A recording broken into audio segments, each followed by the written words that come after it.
Hello દોસ્તો, આજે આપણે જે ટોપિક ડિસ્કસ કરવાના છે એ કદાચ સૌથી જૂનું ફોર્મ ઓફ ઇન્વેસ્ટિંગ તો છે જ, પણ એ આજે પણ એટલું જ રેલેવન્ટ અને કોમન છે. ટોપિકનું નામ છે ડિવિડન્ડ ઇન્વેસ્ટિંગ. મારું નામ છે જય અને તમે જોઈ રહ્યા છો ગ્રો ગુજરાતી. આ વિડીયોમાં આપણે આટલી વાતો ડિસ્કસ કરીશું. પહેલું, ડિવિડન્ડ શું છે અને ડિવિડન્ડ ઇન્વેસ્ટિંગ શું છે. બીજું, આ કઈ રીતે કામ કરે છે. ત્રીજું, એવા કયા અમુક રેશિયોઝ છે જે તમારે જાણવા જોઈએ. ચોથું, ડિવિડન્ડ ઇન્વેસ્ટિંગના ફાયદા અને નુકસાન શું છે. અને છેલ્લું, ડિવિડન્ડ્સ પર લાગતો ટેક્સ.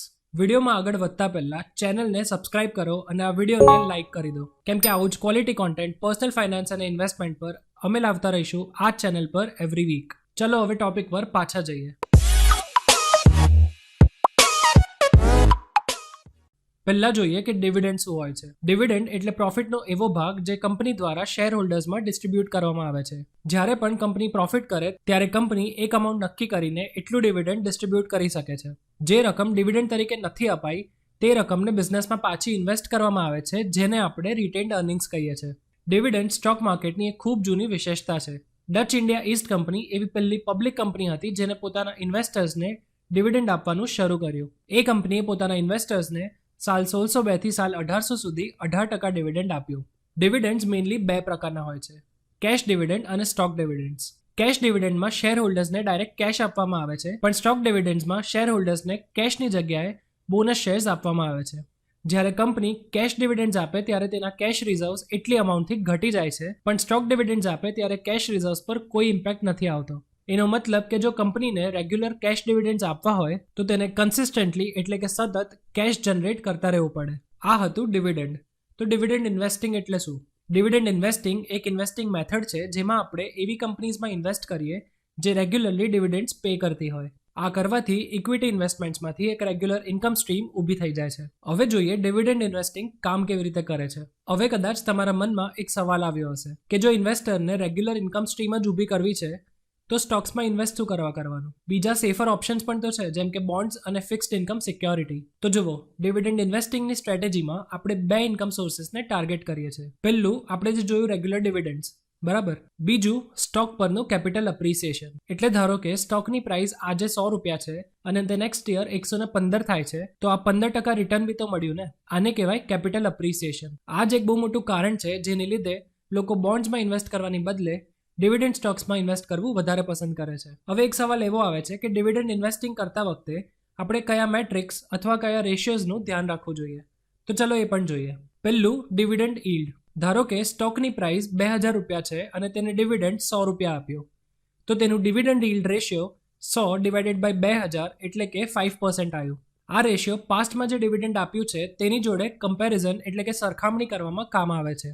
અને જો ડિવિડન્ડ યીલ્ડ પહેલાના વર્ષો કરતાં ઓછું આવે તો કંપનીમાં કંઈક પ્રોબ્લેમ થઈ રહ્યો છે એ વાતનું ઇન્ડિકેશન પણ મળે. ડિવિડન્ડ યીલ્ડ માટે સૌથી સારી કંપનીઝ એવી છે જેનું ડિવિડન્ડ યીલ્ડ સ્ટેબલ રહે છે અને સમય જતાં તેમાં વધારો પણ થાય છે.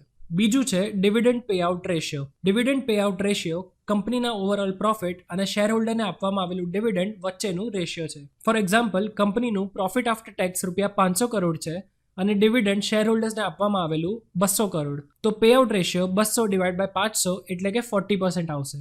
ડિવિડન્ડ પર શેરને અર્નિંગ્સ પર શેરથી ડિવાઈડ કરીએ તો પણ ડિવિડન્ડ પેઆઉટ રેશિયો કેલ્ક્યુલેટ કરી શકાય છે. ડિવિડન્ડ પેઆઉટ રેશિયો એટલે કે DPR એ એક એવું મેટ્રિક છે જે દર્શાવે છે કે કંપની પોતાના પ્રોફિટ્સ શેર હોલ્ડર્સને પાછું આપવા પર કેટલું ફોકસ કરે છે. એક હાઈ DPR ઓન પેપર સારું લાગી શકે છે, પરંતુ તે સસ્ટેનેબલ ના પણ હોઈ શકે, કારણ કે કંપની તેના પોતાના ગ્રોથ માટે જે જરૂરી ફંડ્સ હોઈ શકે તે ડિવિડન્ડ્સના ફોર્મમાં આપી દે છે.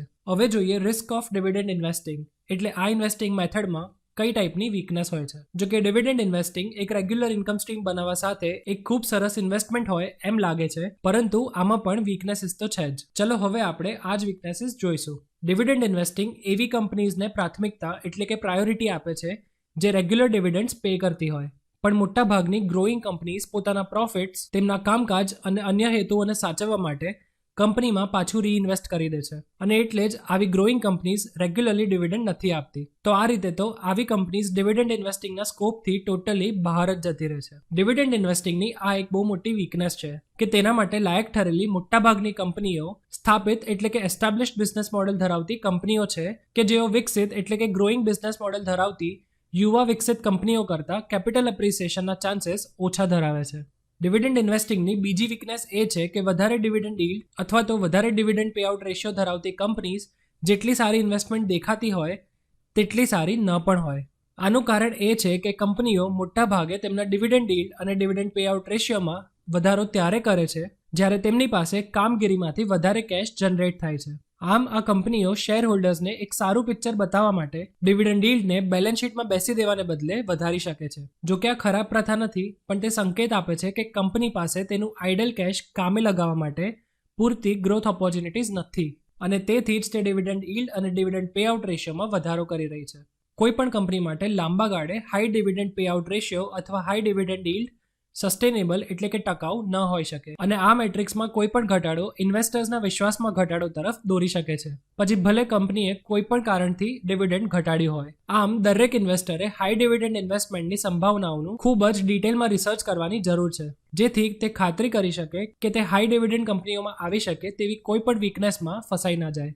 છેલ્લે આપણે જોઈશું ડિવિડન્ડ્સ પર લાગતો ટેક્સ. જેમ સ્ટોક્સના રિટર્ન્સ પર કેપિટલ ગેઇન્સ ટેક્સ લેવામાં આવે છે, તેમ ડિવિડન્ડ પર અલગ પ્રકારનો ટેક્સ વસૂલ કરવામાં આવે છે. જો ડિવિડન્ડની ઇન્કમ 5,000 રૂપિયા કરતાં વધી જાય તો 10% TDS કાપવામાં આવે છે. આ TDS ડિસ્ટ્રીબ્યુટર એટલે કે કંપનીએ કાપવાનો રહે છે. આ ડિવિડન્ડ એકવાર ઇન્વેસ્ટરને મળી જાય પછી એ ડિવિડન્ડ પર નોર્મલ રેટ પર ઇન્કમ ટેક્સ ચાર્જ કરવામાં આવે છે.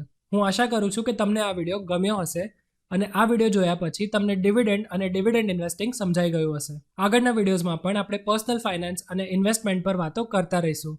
તો આ ચેનલને જલ્દીથી સબસ્ક્રાઇબ કરી દો. આખો વિડીયો જોવા માટે ધન્યવાદ. હું તમને હવે મળીશ નેક્સ્ટ વિડીયોમાં.